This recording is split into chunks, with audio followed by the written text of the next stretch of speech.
세계 최강이라고 하는 미국의 군대 도대체 얼마나 강한 걸까요? 갑자기 이런 궁금증이 들어서 영상을 만들게 되었습니다. 2024년 기준으로 미국의 국방비는 약 9,970억 달러에 달합니다. 이 금액이 얼마나 어마어마한 거냐면 세계에서 국방비를 두 번째로 많이 쓰는 중국이 약 3,140억 달러를 쓰거든요. 미국이 중국보다 3.2배나 많은 돈을 군대에 쏟아붓고 있는 거예요. 더 충격적인 건 미국 한 나라가 쓰는 국방비가 2위부터 10위까지, 그러니까 중국, 러시아, 인도, 한국, 사우디, 영국, 일본, 호주, 프랑스, 우크라이나를 다 합친 것보다 많다는 겁니다. 전 세계가 군사비에 쓰는 돈이 2024년에 총 2조 7,180억 달러였는데 미국 혼자서 그중 37%를 차지했어요. 지구에 있는 모든 나라들의 군사비를 모아놓고 파이 차트를 그리면 거의 반 가까이가 미국인 거죠. 그리고 2026년 회계연도에는 아예 1조 달러, 한화 약 1,400조 원을 목표로 예산을 짜고 있습니다. 기본 국방 예산만 9,616억 달러이고 여기에 추가 안보 예산 1,500억 달러를 더하면 사실상 1조 달러를 돌파하는 거죠. 자, 1,000조가 넘게 들어가는 미국의 군대, 그 속으로 들어가 보죠.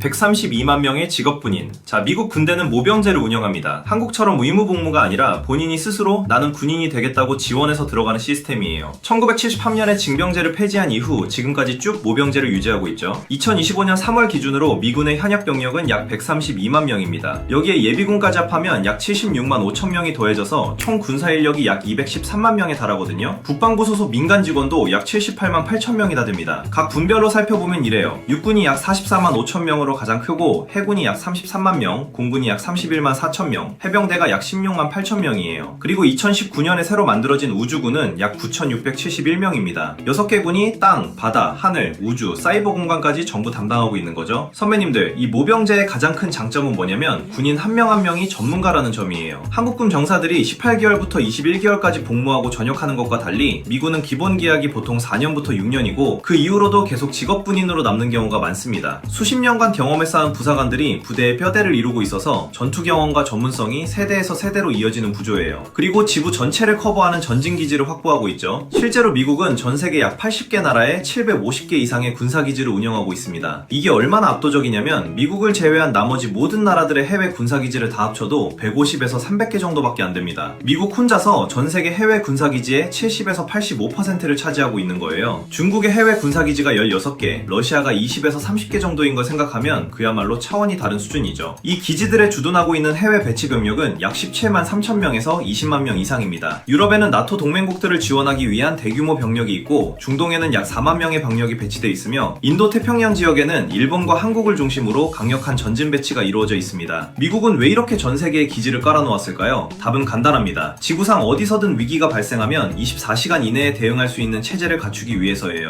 미국은 대사관보다 군사기지가 거의 3배나 많은 나라입니다. 다른 나라들이 전쟁이 나면 군대를 보내야 하지만 미국은 이미 그 나라에 가 있는 거죠. 이것이 바로 글로벌 전력 투사, 글로벌 파워 프로젝션 능력이고 이걸 할 수 있는 나라는 맞습니다. 사실상 지구상에 미국밖에 없습니다. 그리고 이제 하늘을 지배하는 미 공군. 미국 공군은 세계에서 가장 크고 가장 앞선 공군이에요. 전체 군용 항공기 수는 무려 13,043대에 달합니다. 미국 공군 USF만 따져도 5,004대의 현역 항공기를 보유하고 있어서 단일 군종으로는 세계 최대 규모죠. 구체적 보면 전투기는 약 1,610대인데 그 구성이 정말 화려합니다. 먼저 F-22 랩터, 세계 최초의 5세대 스텔스 전투기로 약 183대가 운용 중이에요. 이 전투기는 레이더에 거의 잡히지 않으면서 초음속 순항이 가능한 말 그대로 하늘의 유령 같은 존재입니다. 미국은 이 전투기의 수출을 단 한 대도 허용하지 않았어요. 그만큼 기밀덩어리라는 뜻이죠. 그리고 다음은 F-35 라이트닝 II, 현재 약 302대가 공군에 배치되어 있고 2025년 한 해에만 로키드 마틴이 191대를 인도하면서 역대 최다 기록을 세웠습니다. 누적 비행시간도 100만 시간을 돌파했고 이란 작전이나 폴란드 상공의 러시아 드론 격추 등 실전에서도 맹활약했어요. F-35는 미국뿐 아니라 한국, 일본, 영국 등 동맹국들도 사용하는 서방 세계의 표준 전투기로 자리 잡았습니다. 그리고 노장 F-15, 이스트라이크 이글 218대, 전설적인 F-16 파이팅 팰컨 762대가 여전히 현역으로 활약하고 있죠. 여기에 최신형 F-15EX, 이글2도 도입이 시작됐고 미래를 위한 6세대 전투기 F-47 프로그램에는 무려 34억 달러가 투입돼요. 또 여기에 폭격기도 빠질 수 없죠. B-52H 스트래토포트리 마스트리스 76대는 1950년대에 만들어졌지만 지속적인 업그레이드를 거쳐 2050년대까지 운용할 예정이고 B1B 랜서 45대, 항전 최강의 스텔스 폭격기 B2 스피릿 19대도 있습니다. 어마어마하죠? 그리고 가장 주목해야 할 것은 바로 B21 레이더인데요. 6세대 스텔스 폭격기라 불리는 이 항공기는 2025년 9월에 두 번째 시험기가 첫 비행에 성공하면서 개발의 속도가 붙었어요. B21은 중국이나 러시아 같은 나라의 최신 방공망도 뚫을 수 있도록 설계됐고 핵무기와 재래식 무기를 모두 탑재할 수 있습니다.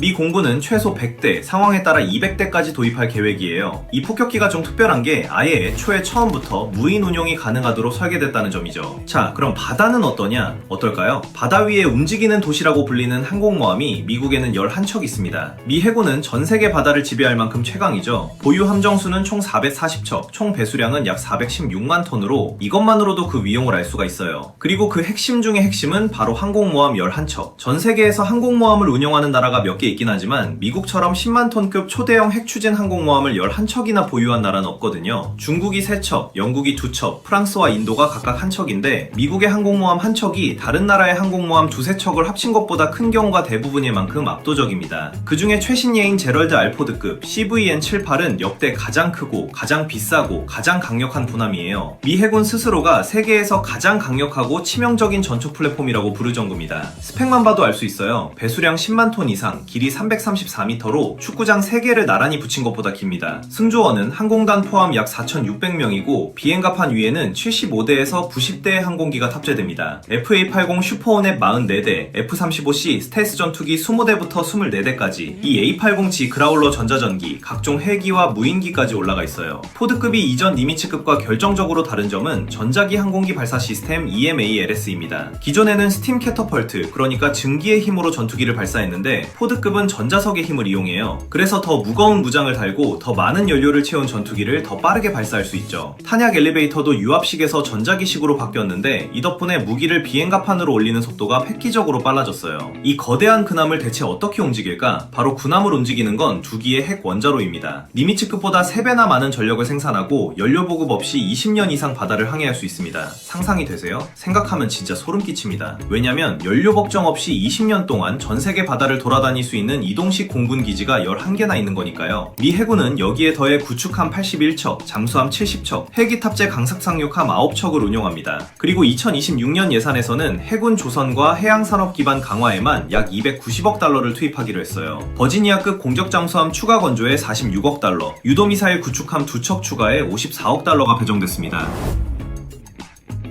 자, 선배님들, 그리고 이 미국의 군사력 이야기를 하면서 핵무기를 빼놓을 수 없겠죠. 미국은 핵 3축 체제, 뉴클리어 트라이애드라는 독특한 시스템을 갖추고 있는데 이건 핵 공격 수단을 3가지로 분산시켜 놓은 거거든요. 하나가 파괴되더라도 나머지 둘이 반격할 수 있도록 하는 겁니다. 하나씩 살펴보면 우선 첫 번째 쪽, 잠수함 SSBN 14척의 오하이오급 탄도미사일 잠수함이 태평양과 대서양에서 24시간 순찰하고 있습니다. 각 잠수함은 최대 20발의 트라이던트2 D5 미사일을 탑재할 수 있고 이 미사일의 사정거리는 7,000km가 넘어요. 잠수함의 가장 큰 장점은 은밀성입니다. 바다 깊은 곳에 숨어있기 때문에 적이 먼저 찾아서 파괴하기가 거의 불가능하거든요. 그래서 핵 3축 중 가장 생존성이 높은 수단으로 평가받습니다. 2030년대부터는 차세대 컬럼비아급 잠수함이 오하이오급을 대체하기 시작할 예정이라고 해요. 그리고 두 번째 축, 대륙간 탄도미사일 ICBM. 미국 본토의 미사일 기지에 배치된 미닛맨 3 ICBM이 이 역할을 맡고 있습니다. 발사 버튼을 누르면 30분 안에 지구 반대편까지 도달할 수 있는 미사일이죠. 마지막으로 세 번째 축, 전략폭격기 B2 스피릿과 B52H가 현재 이 임무를 맡고 있고 앞으로는 B21 레이더가 합류하게 됩니다. 폭격기의 장점은 유일하게 회수 가능하다는 거예요. 미사일은 한 번 발사하면 되돌릴 수 없지만 폭격기는 출격 후에도 명령을 바꿔서 귀환시킬 수 있거든요. 이 세 가지 수단이 동시에 작동하기 때문에 어떤 나라도 미국의 핵전력을 선제 타격으로 완전히 무력화시키는 건 사실상 불가능합니다. 이것이 핵 억지력의 핵심이에요. 근데요, 선배님들, 미국은 땅, 바다, 하늘을 지배하더니 그걸로 모자란다는지 이젠 우주까지 진입합니다. 현대전은 더 이상 땅과 바다, 하늘에서만 벌어지지 않는다고 판단하고 있죠.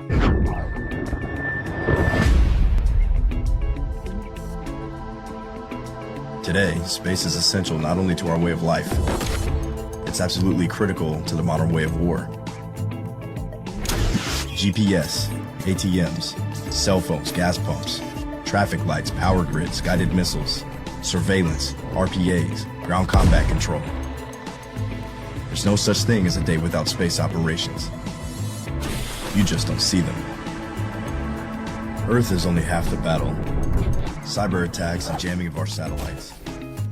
자, 미국은 실제로 이미 우주와 사이버 공간까지 전장으로 확장했어요. 우주군 스페이스 폴스 2019년에 창설된 미국의 6번째 군종입니다. 약 9,671명의 병력으로 규모는 작지만 그 역할은 어마어마하죠. GPS 위성, 조기경보 위성, 통신 위성 등 미군의 모든 작전을 뒷받침하는 우주 자산을 관리하고 방어합니다. 2025년에는 데이터와 인공지능 AI 전략 행동 계획을 발표하면서 AI 기반의 우주 작전 능력을 본격적으로 강화하고 있습니다. 2026년 예산에서는 우주 기반 센서 개발과 배치에만 72억 달러가 투입된다고 하죠. 사이버 사령부, 사이버 커맨드는 사이버 공간에서의 공격과 방어를 담당하는 통합 전투사령부예요. 국가를 사이버 공격으로부터 방어하고 적의 네트워크를 교란하거나 무력화하는 공격 작전을 시행합니다. 2025년 11월에는 국방장관이 새로운 사이버 전력 생성 계획을 발표하면서 사이버 사령부의 훈련, 장비, 작전에 대한 더 큰 권한을 부여했어요. 생각해보면 사실 미국이 우주까지 진입한 것에는 일리가 있다고 생각되기는 해요. 왜냐면 현대 사회에서 위성이 먹통이 되면 GPS도 안 될 테고 통신도 끊기고 미사일 유도도 안 되잖아요. 당연히 인터넷이 마비되면 금융 시스템과 전력망까지 무너질 거예요. 근데 미국은 이런 보이지 않는 영역에서도 압도적 우위를 유지하기 위해 막대한 투자를 하고 있는 겁니다. 진짜 대단하지 않나요, 선배님들? 그리고 말이죠. 미국이 다른 나라들과 결정적으로 차이가 나는 부분이 있는데 바로 기술력입니다. 매년 엄청난 연구개발 R&D 예산을 투입해서 남들이 상상도 못하는 무기를 만들어내거든요. 2026년 예산만 보더라도 탄약 조달과 공급망 개발에 250억 달러, 미사일 방어에 244억 달러가 투입됩니다. 극초음속 무기 개발을 가속하기 위한 예산, 일회용 공격 드론 개발에 10억 달러, 차세대 미사일 방어 시스템 골든돔 프로그램에도 수십억 달러가 배정됐어요. 토마호크 순항 미사일의 생산량을 연간 800발로 늘리기 위해 2억 5천만 달러를 투자하고 장거리 대한미사일 LRASM 90발 추가 조달에 4억 달러, JASSM ER 미사일 245발 추가에 4억 9천만 달러를 쓰는 시기입니다. 이건 단순히 무기를 사는 게 아니라 전쟁이 나면 적보다 더 빠르게, 더 많이, 더 정확하게 타격할 수 있는 탄약 우위를 확보하겠다는 전략이에요. 여기에 다르파 방위고 등 연구 계획국이라는 미국만의 비밀 무기가 있습니다. 인터넷도 GPS도 스텔스 기술도 모두 다르파에서 시작된 거예요. 이 기관이 지금 AI 조종 무인 전투기, 해킹 불가능한 통신 시스템, 극초음속 무기 같은 미래 무기를 개발하고 있습니다. 미국이 군사 기술에서 항상 한 발 앞서 있는 비결이 바로 이 끝없는 R&D 투자에 있는 거죠. 그리고 이건 뭐 우리나라에서도 당연하지만 이 군인에 대한 사회적 대우와 존경입니다. 실제로 미국 거리를 걸어보면 정말 인상적인 장면을 볼 수 있거든요. 군복을 입은 군인이 지나가면 시민들이 다가가서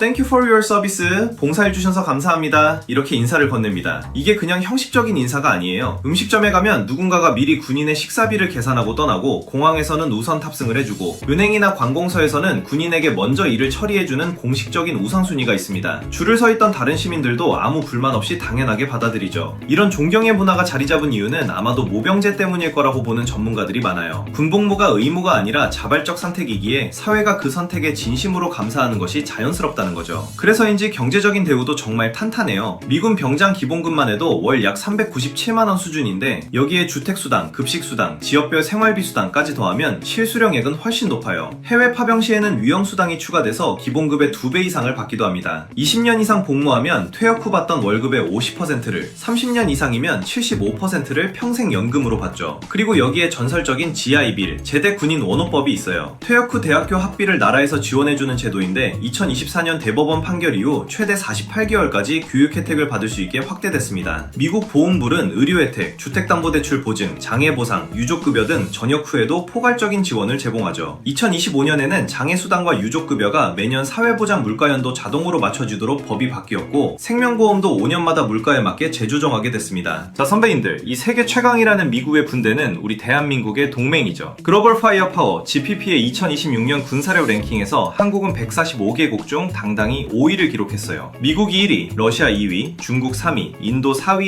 이어 3년 연속 5위를 유지하고 있죠. 특히 포병 전력, 호위함 전력, 예비군 규모에서 높은 점수를 받았습니다. 근데 수백여 국가 중에 당당히 5위에 있는 것도 놀랍지만 더 놀라운 건 바로 상위 5개국 중 핵무기를 보유하지 않은 나라는 한국이 유일하다는 점이에요. 한국에는 현재 약 28,500명의 주한미군이 주둔하고 있습니다. 경기도 평택의 캠프 험프리스는 미군의 해외 기지 중 가장 큰 큰 규모 중 하나예요. 유사시에는 약 69만 명의 주문 전력과 함정 160척, 항공기 2,000대가 지원될 수 있다고 알려져 있습니다. 한미동맹은 1953년 정전협정 이후 70년 넘게 이어져 온 아시아에서 가장 견고한 동맹이에요. 최근에는 변화하는 안보 환경에 맞춰 동맹 현대화가 핵심 의제로 떠오르고 있죠. 미국 국무부는 2025년에 한미동맹이 변화하는 역내 안보 환경에 적응해야 한다면서 한반도에서 미군과 한국군의 역할, 책임 재조정을 위한 협의를 시작했다고 공식 발표했습니다. 주한미군 사령관도 한반도는 미국 안보의 핵심 기둥이라고 강조했죠. 동아시아연구원 EAI의 조사에 따르면 한미동맹 현대화에 대한 한국 국민의 지지는 60%에 가까운 초당파적 수준이에요. 중국의 군사적 팽창에 대한 안보 위협 인식이 높아지면서 한미동맹의 가치를 더욱 실감하게 된 결과로 분석되고 있습니다. 근데 선배님들, 진짜 우리 대한민국 군인들의 군사력 엄청 훌륭한 거더라고요. 역사적으로나 지리적, 인구, 영토까지. 사실 이걸 비례법칙을 적용해서 계산하면 대한민국이 압도적 1위로 올라선다는 거 아셨나요?